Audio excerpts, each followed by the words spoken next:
क्रांतिकारी जय भीम जय भारत.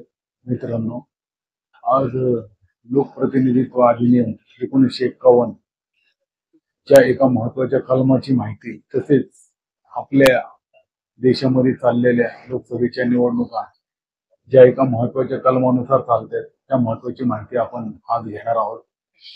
या देशाचे संविधान निर्माते परमपूज्य विश्वरत्न डॉक्टर बाबासाहेब आंबेडकरांनी फक्त भारत देशाचे संविधान नाही लिहिले तर त्यासोबत एक महत्वाचा कायदा पण त्यांनी लिहिलेला आहे.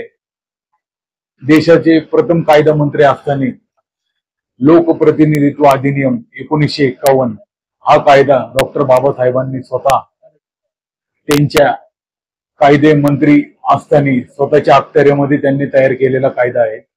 कलम 59 प्रमाणे देशातील सर्व निवडणुका या फक्त आणि फक्त मतपत्रिकेद्वारे घ्याव्यात असा कायद्याचा निर्बंध आहे.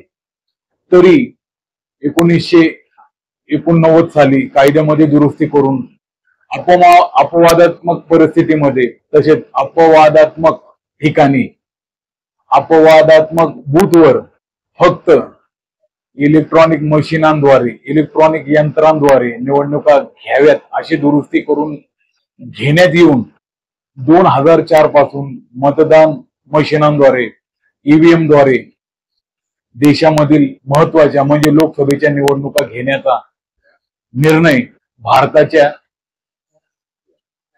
निवडणूक आयोगाने घेतलेला आहे. त्यानुसार आजही 2024च्या ज्या निवडणुका या ईव्हीएम मतदान मशीन द्वारे होत आहे.